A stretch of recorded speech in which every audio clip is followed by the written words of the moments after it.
Hello. So here we are again on Saturday afternoon.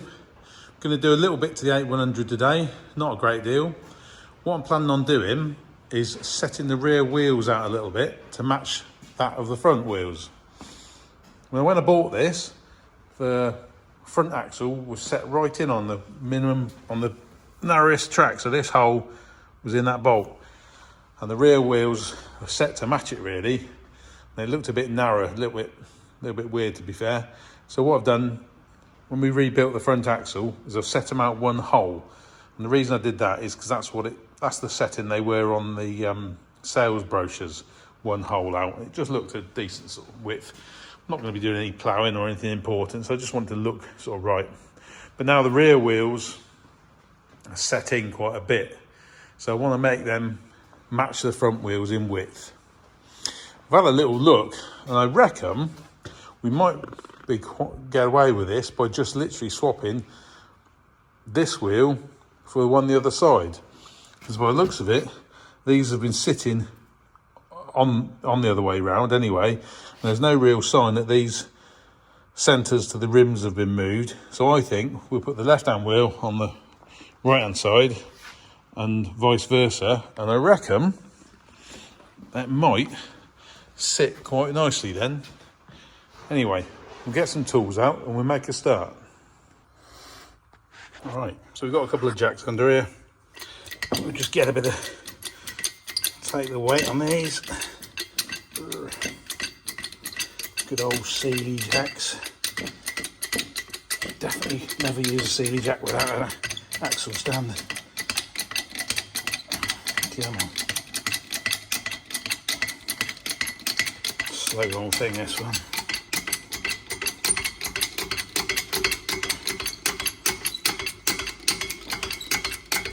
So these wheels, I've had this tractor for what, 14 years, and the wheels have never been off. And it looks like they've been on there for some time. I don't know how long, but so it's going to be interesting to see what lies behind these really. Seals look alright, half shaft seals and that. Just checking with it. Got a long way to go yet. Oh, that's gone up a long way, hasn't it? Oh, need some proper kit here, don't we? Need a proper air jack or something. Struggling. Let's see. Oh, well, that's well off the ground now, isn't it? Definitely gone a bit far now. Let's let that down a bit. Oh, yeah, you can see that. Slow it down a little bit. That'll do, I think. Right, let's get some wheel nuts off. Right, you can whiz these off. Hopefully this half inch will get them off. Oh, that's not too bad, is it?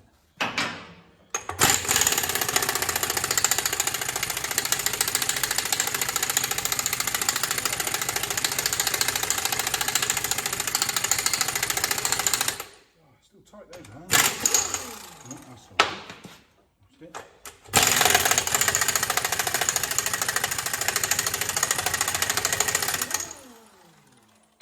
We're getting all new nuts and studs to this eventually. Oh, some are better than others. Oh yeah, most are okay.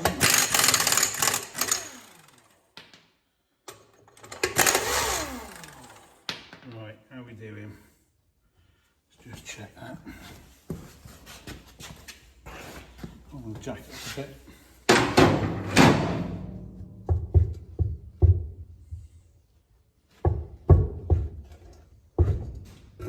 I don't know, probably be right.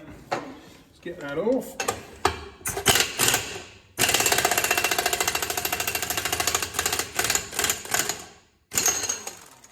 Got it. Right. See if we can get that off. Not dragging those threads too much.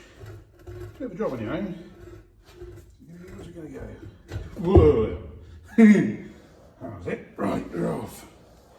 See if we nudge that out. Get that airline out of the way.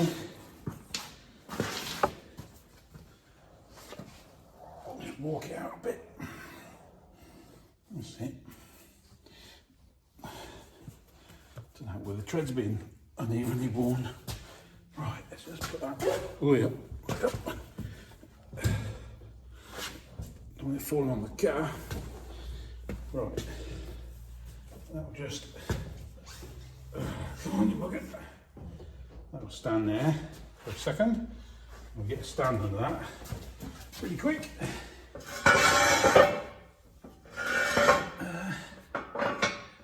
Put that in. There for now. That's it. Go into that. Perfect. Right, just excuse the poor light. I'm down a bit of a narrow gap between the wall and the tractor. Now, I was going to cheat a little bit before filming doing these wheel nuts. On the other side, I've cracked all the wheel nuts off using a 3/4 bar and a great big piece of scaffold tube. And I've managed to break my 1.5 inch socket, which I'm gutted about because that's about 30 years old and, yeah, gutted. So all of a sudden, well, firstly, I realised that 1.5 inch is about the same as 38mm. And then remembered I have in my toolbox this thing, a torque amplifier. Now I've had this for years and I think I've only ever used it once, but just remembered I got it, and this thing is absolutely fantastic. Now then, the other side, maybe these wheel nuts weren't as tight as the other side, but this thing is removing these absolutely effortlessly. The other side, I was jumping up and down the bar and the socket snapped eventually. This one, here we go, that's coming. Fantastic, not even breaking sweat barely. So I mustn't forget I've got this. I bought it to do some lorry wheel nuts years ago. I don't even know if I used it, but it's been sat in the shed on the shelf for donkey's years, and there we go. Now maybe, like I say, maybe these weren't as tight as the other side, but those other ones were ridiculously tight. And these are coming off almost like they're loose. Look at that. Not even effort there. So we crack all these off while the tractor's sat on the floor. So I don't want to be falling off any stands or jacks. So we get all these undone. Oh, that is a tool and a half, isn't it? I think it was the shock of the other wheel that's cracking off that made the socket break actually. Oh, that is fantastic. There might be one left. So you wind the handle in the same way you want the socket to undo.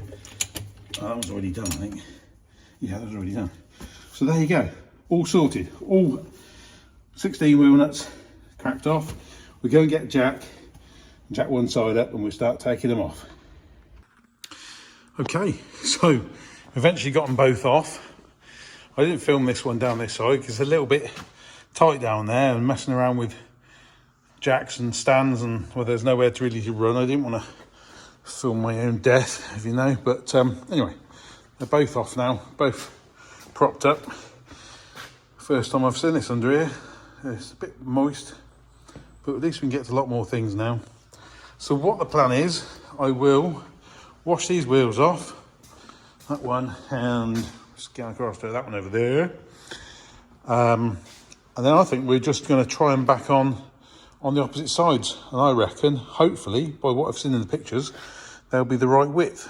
One thing I have spotted though, possibly a couple of cracks in these rims. One that looks like one there. And there's definitely on this other wheel, pardon all the mess everywhere, there's a couple here. See, that one has been welded up, and that one definitely been welded up, obviously, and oh no, it's a bit of dirt, that one. But anyway, they would need a proper inspection before painting those or shot blasting or whatever. Hopefully you're going to get some more tyres, some Goodyears to match the fronts, but slightly bigger size. Can't remember what they're supposed to be, but what I'm going to also do, possibly while the wheels are off, with this cab roof, I want to take that off, because those spotlights, although they've been on there for donkey's years, are rather horrible, aren't they? So we want to lift the roof off, fill the holes, give the roof a damn good clean. If it needs painting, we'll paint it. And we'll give inside the roof, we'll see what it's like with where the air filters and all the fan motor and stuff is. See what the condition of all that is up there. Give it a good hoover out. You know, I've had this tractor for, what, 14 years, like I say. And I'm only just starting to get to know it, really. So do little bits like that. And sooner or later, we'll have the cab off. But anyway, we'll concentrate on these wheels and the roof. Marvellous. Let's get the pressure washer out.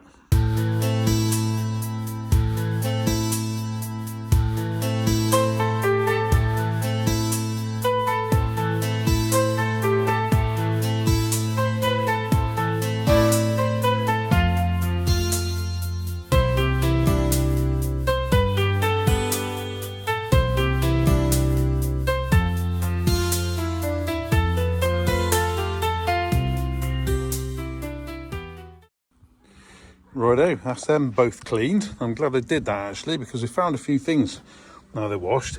So we've got cracks, a crack there, a few other little cracks, but these lugs, they've been welded up around there. The bolt's been welded into it.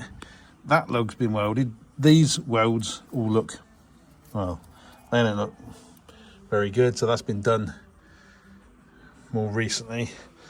And on the other one, got some other cracks we've noticed as well.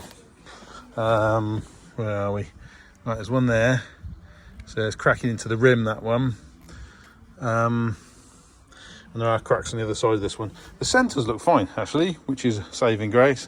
But we'll make a decision when the time comes whether to grind that all out and weld it and make it nice, or whether, you know, if some good rims come up, we'll probably it might be easier to go for rims, but I'd want them to be exactly the same as what we got here, with the 8-bolt fixings and, you know, the offsets, all that. I want it to be the same. A couple of the bolts are not right as well. A couple of them are just normal hex-headed bolts. Can't see where they are now, but so there's obviously had a bit of power going through these and busting the welds and such like. But yeah, it's well worth washing them off. Anyway, we'll put them back on soon, and at least we won't get dirty while we're doing it. I do like things to be clean, and sometimes it pays off to actually make that effort. You find things that you might have not found till a lot later on.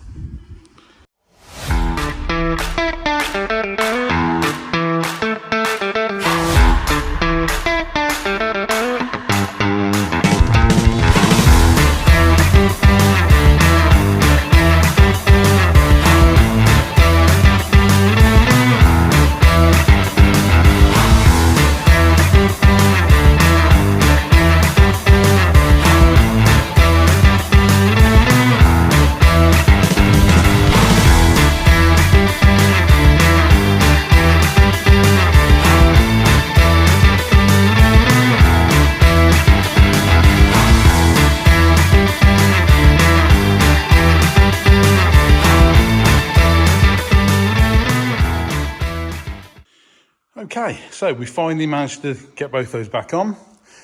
This side was quite easy, relatively speaking, a lot easier than getting it off.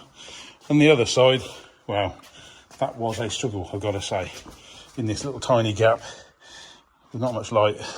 That was a struggle. But anyway, the front and rears are now sitting at around 69-inch centres.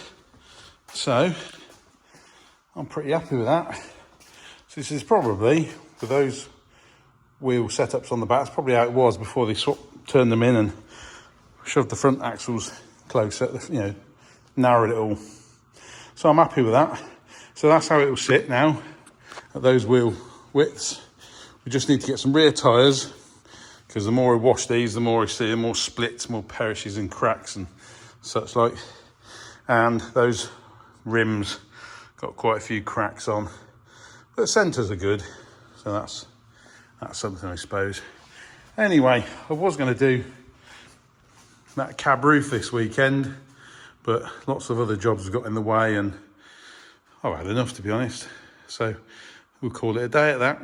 So if you've liked what you've seen, if you press the subscribe button and the bell notification, that will help me, and you'll also be the first to find out when I put a new video on, which will probably be the roof this next time. So thanks for watching, and I'll catch you next time.